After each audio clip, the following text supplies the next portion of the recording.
विज्ञान और हम में आप सबका स्वागत है फिर से। यह दूसरा चैप्टर है हम लोग आज से, ये उत्तक यानी कि टिश्यू का चैप्टर आज से हम लोग शुरू कर रहे हैं और यह भाग 1 है, पार्ट 1 है। Study of tissue is called histology, अर्थात अध्ययन की वह शाखा जिसमें हम उत्तकों के बारे में अध्ययन करते हैं उसको क्या बोलते हैं? हिस्टोलॉजी यानी कि उत्तक विज्ञान। जिस तरह से कोशिकाओं के अध्ययन करने की शाखा को क्या बोलते थे?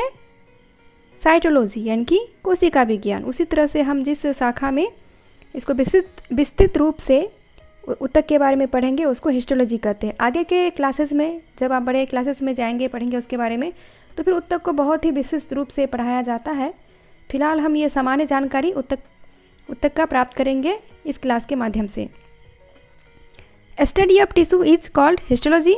Okay, a group of cells similar in structure that work together to perform a particular function forms a tissue। मतलब समान उत्पत्ति, समान रचना एवं समान कार्य को संपादित करने वाली कोशिकाओं के समूह को क्या कहते हैं? उत्तक कहते हैं।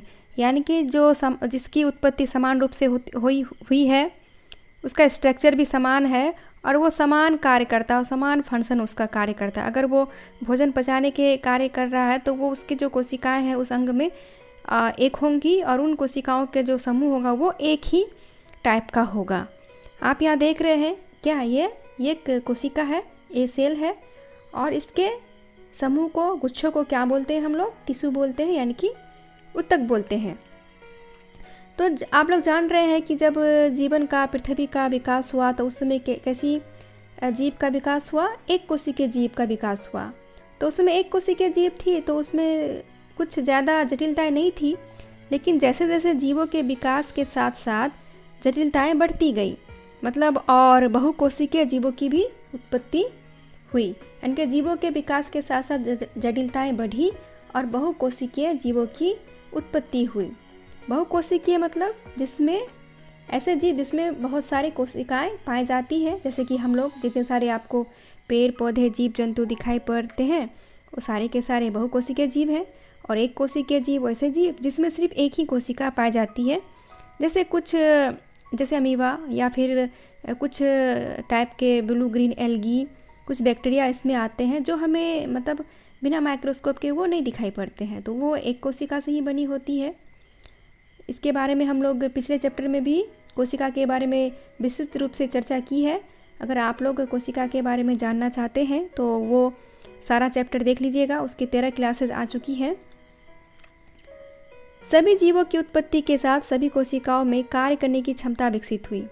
मतलब बहुकोशिकीय जीव का विकास हुआ, फिर उसमें बहुत तरह की कोशिकाओं का भी विकास हुआ और सभी कोशिकाएं जो होती है वो कुछ विशिष्टता लिए होती है और सभी कोशिकाओं का कार्य क्या था? अलग अलग था। कोई श्वसन, उत्सर्जन, उपापचय, तो प्रजनन, प्रोटीन संश्लेषण इत्यादि कार्य में वो भाग लेती हैं। किंतु हर कार्य को एक ही कोशिका नहीं संपादित कर सकती है।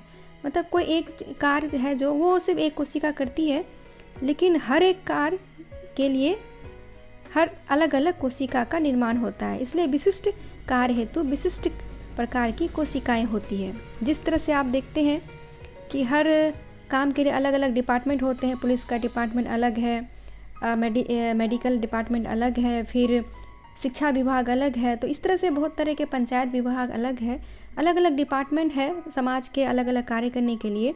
उसी प्रकार बॉडी में भी अलग अलग कार्य करने के लिए अलग अलग उत्तक टिश्यू पाई जाती है और ये टिश्यू जो होती है वो विशिष्ट प्रकार की एक तरह की कोशिकाओं की बनी होती है। यही विशिष्ट कोशिकाओं के समूह अलग अलग कार्य करती है और कोशिकाओं के इन विशेषज्ञ समूह को ही क्या बोलते हैं? उत्तक बोलते हैं। कोशिकाओं में क्या होता है कि श्रम विभाजन यानी कि डिवीजन ऑफ लेबर पाया जाता है। जैसे कि मैंने कहा कि सबका कार्य अलग अलग होता है, उसकी उत्पत्ति उसके संरचना के आधार पर क्या होती है, रचना के आधार पर सबका कार्य अलग अलग बटा हुआ होता है। पौधों और जंतुओं दोनों में ही उत्तक पाई जाती है, लेकिन जंतु और पौधों के उत्तकों में थोड़ी सी समानताएं भी हैं और असमानताएं भी होती है। तो जैसे कि जंतु जो है वो चलते फिरते रहते हैं, है ना, और पेड़ पौधे जो है वो स्थिर रहते हैं। तो अगर हम विशेषता को देखें जंतुओं के, तो जंतु को ज़्यादा से ज़्यादा ऊर्जा की ज़रूरत होती है, क्योंकि उनको चलना फिरना पड़ता है, उनको जो शारीरिक कार्य जो है वो ज़्यादा होता है। पेड़ पौधों में इस तरह की बातें नहीं होती है। तो जैसे हमारे अंदर जो कोशिकाएं हैं, जीव जंतु के अंदर जो कोशिकाएं हैं, तो उनको ज़्यादा ऊर्जा की ज़रूरत होती है, उनको ज़्यादा चीज़ें की आवश्यकता होती है। तो इस तरह से हमारे अंदर ऊर्जा की ज़्यादा आवश्यकता होती है। तो इसके हिसाब से हमारे अंदर के जो कोशिकाएं हैं, ऊतक है, उनको भी कुछ जटिलताओं का सामना करना पड़ता है।